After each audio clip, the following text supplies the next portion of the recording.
ലോകത്തിലെ തന്നെ ഏറ്റവും പ്രാചീനമായ ചികിത്സാഗ്രന്ഥങ്ങളിലൊന്നാണ് ചരകൻ്റെ ചരകസംഹിത. ഒരുപക്ഷെ ഏറ്റവും ആദ്യമായി ആലേഖനം ചെയ്യപ്പെട്ട വൈദ്യശാസ്ത്രരേഖ. ഒരു സ്ഥലത്തു നിന്നും മറ്റൊരു സ്ഥലത്തേക്ക് സഞ്ചരിച്ചുകൊണ്ട് രോഗികൾക്ക് ചികിത്സ നൽകി എന്നതിനാലാണത്രേ ഈ മഹാവൈദ്യന് ചരകൻ എന്ന് പേര് വന്നത്. ആയുർവേദം എന്ന മഹത്തായ വൈദ്യശാസ്ത്രത്തെ ആധികാരികമാക്കിയ ആദ്യത്തെ രേഖയാണ് ചരകസംഹിത.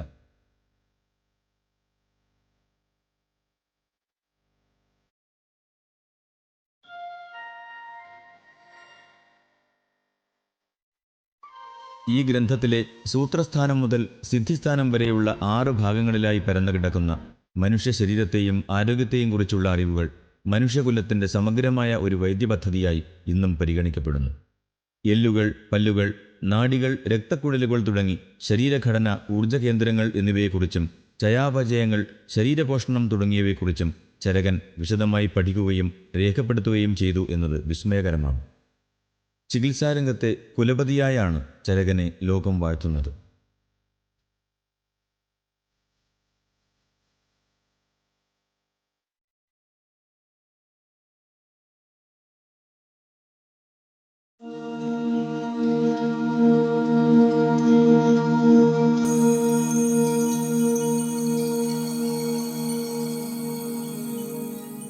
ഭാരതത്തിലെ അതിപ്രാചീന ചികിത്സാരീതിയായ ആയുർവേദം വികാസം പ്രാപിച്ചത് പ്രാദേശിക ചികിത്സാരീതികളിൽ നിന്നു തന്നെയാണ്. ആയുർവേദം എന്ന മഹാവൈദ്യശാസ്ത്രത്തിലേക്ക് കേരളവും തനതായ സംഭാവനകൾ നൽകിയിട്ടുണ്ട്. അതിലൊന്നാണ് അപൂർവ രോഗങ്ങൾക്കു വരെയുള്ള മരുന്നുകളെക്കുറിച്ച് പ്രതിപാദിക്കുന്ന സഹസ്രയോഗം എന്ന ഗ്രന്ഥം.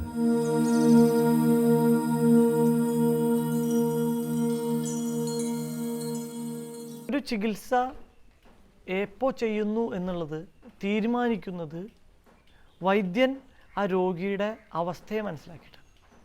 അതായത് പല ഘട്ടങ്ങളായിട്ടാണ് രോഗിയുടെ രോഗത്തിൻ്റെ ചികിത്സയിലേക്ക് വന്നെത്തുന്നത്. അതായത് വമനത്തിനെ പറ്റി പറയുകയാണെങ്കിൽ സാമാന്യമായിട്ട് പറഞ്ഞാൽ കഫം ധാരാളം ഉണ്ടായിട്ടുള്ള കേവല കഫജം എന്ന് പറയും. കഫം ഏറ്റവും പ്രധാനമായിട്ടുള്ള അവസ്ഥയിലായിരിക്കണം ഒന്ന്. അല്ലെങ്കിൽ കഫത്തിനോടൊപ്പം അനുബന്ധമായിട്ട് പിത്തം അല്പം നിന്നാലും വമനം ചെയ്യാം എന്ന് പറയും. ഇതുകൂടാതെ ഇത് ശാസ്ത്രീയമായിട്ടുള്ള വമനക്കർത്തനാണ്. അതായത് സ്നേഹപാനമൊക്കെ ചെയ്ത് ശരീരത്തിൽ ഉത്ക്ലേശിച്ച് ദോഷങ്ങളെ കോഷ്ഠത്തിലേക്ക് കൊണ്ടുവന്ന് അവിടെ നിന്ന് പറിച്ചു കളയുന്ന രീതി. ഇതൊന്നും അല്ലാതെ പെട്ടെന്ന് നമുക്ക് ഛർദ്ദിപ്പിക്കേണ്ട സന്ദർഭങ്ങളുണ്ട്.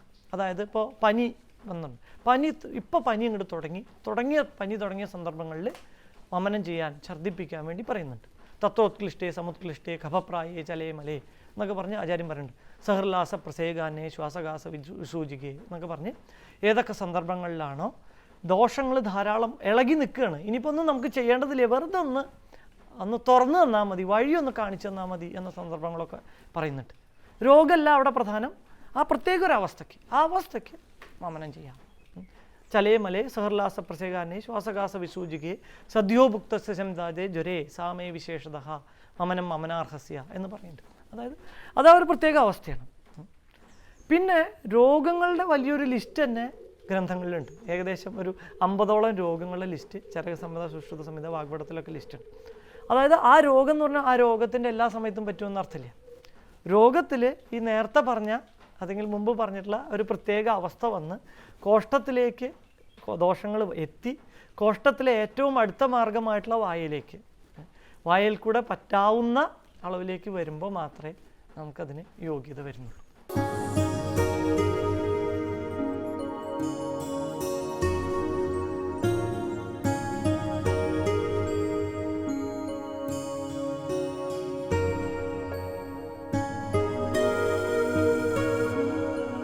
പഞ്ചകർമ്മത്തിൻ്റെ പൂർവ്വകർമ്മങ്ങളിൽ പ്രധാനപ്പെട്ട ഒന്നാണ് സ്നേഹപാനം. സ്നേഹം എന്നതുകൊണ്ട് നെയ്യ് എന്നാണ് ഇവിടെ ഉദ്ദേശിക്കുന്നത്. ഔഷധങ്ങൾ ചേർത്തു കാച്ചിയ നെയ്യാണ് ഇതിനുപയോഗിക്കുന്നത്. ശരീരത്തെ പഞ്ചകർമ്മം എന്ന ശുദ്ധീകരണ ചികിത്സയ്ക്കായി പ്രാപ്തമാക്കാൻ സ്നേഹപാനം സഹായിക്കുന്നു.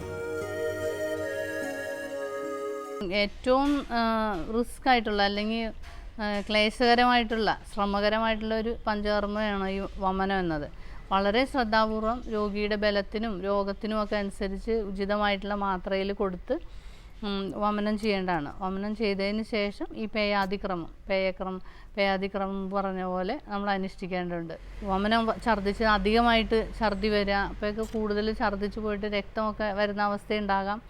അതുപോലെ എന്തെങ്കിലും വിധത്തിലുള്ള ഹൃദ്രോഗാവസ്ഥ വരെ വരുത്താവുന്ന ഒരു പ്രക്രിയയാണ് ഈ വമന പ്രക്രിയ എന്ന്.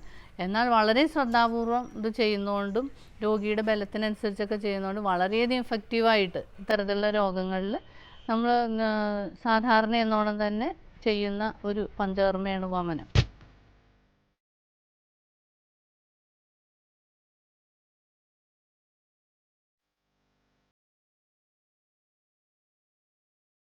പഞ്ചകർമ്മ ചികിത്സ ചെയ്യും മുമ്പ് രോഗി ശാരീരികമായി അതിനു പ്രാപ്തനാണോ എന്നറിയേണ്ടതുണ്ട്.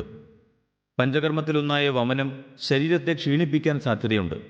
രോഗിയുടെ അല്ലെങ്കിൽ പഞ്ചകർമ്മം ചെയ്യാൻ ഉദ്ദേശിക്കുന്ന ആളുടെ ശരീരം അതിന് പ്രാപ്തമല്ലെങ്കിൽ അതിനുള്ള ശേഷി ഉണ്ടാക്കാൻ കൂടിയാണ് പൂർവകർമ്മങ്ങൾ.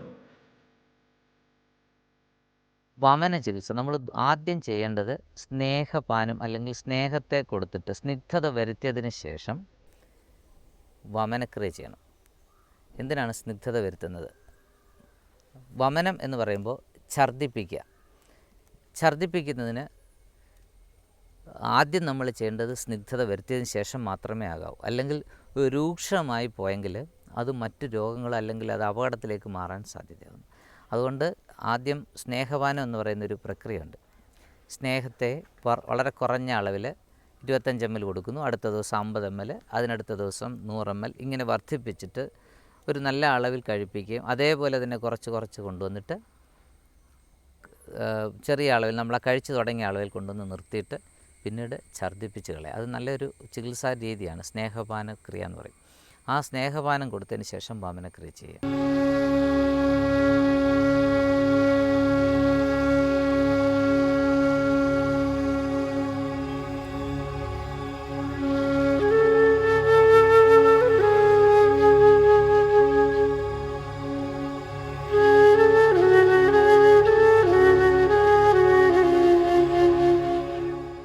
മനസ്സിനും ശരീരത്തിനും ഉണർവും ഉന്മേഷവും നൽകുന്ന അഭ്യംഗം തുടങ്ങിയ നിരവധി ചികിത്സാക്രമങ്ങളുണ്ട് ആയുർവേദത്തിൽ.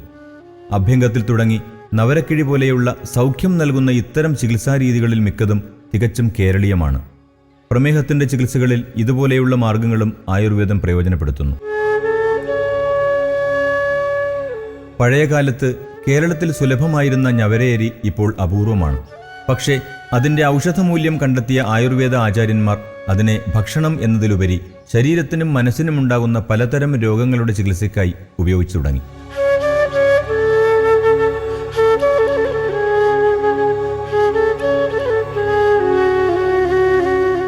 പ്രമേഹം, വിഷാദരോഗം, ക്ഷീണാവസ്ഥകൾ തുടങ്ങിയ രോഗാവസ്ഥകൾ കുറയുന്നതിനു വേണ്ടി നവരയരി വേവിച്ച് കിഴിയാക്കി നിശ്ചിത മർദ്ദത്തോടെ ശരീരത്തിൽ പ്രയോഗിക്കുന്നത് കേരളീയ ആയുർവേദ പാരമ്പര്യത്തിലെ ഒരു സവിശേഷ രീതിയാണ്.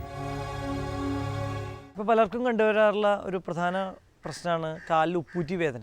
അതായത് കസാലയിൽ നിന്നോ അല്ലെങ്കിൽ ബെഡിൽ നിന്ന് എഴുന്നേറ്റ് ഉടനെ നടക്കാൻ പറ്റില്ല, ഉപ്പൂറ്റിക്ക് ഭയങ്കരമായിട്ടുള്ള വേദന. അടുത്തിടെ ഒരു സ്ത്രീ വരുണ്ടായി.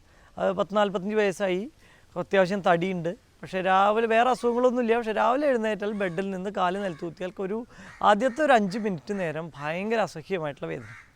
ഇത് സാധാരണ ഇന്നത്തെ കാലത്ത് കാണുന്നത് പ്രധാനമായിട്ട് കാൽക്കേനിയസ് സ്പർ എന്ന് പറയുന്ന അല്ലെങ്കിൽ പ്ലാന്റാർ ഫേഷ്യേറ്റൈസ് എന്നൊക്കെ പറയുന്ന രീതിയിലുള്ള രോഗങ്ങളുമായിട്ട് അനുബന്ധപ്പെട്ടിട്ടാണ്.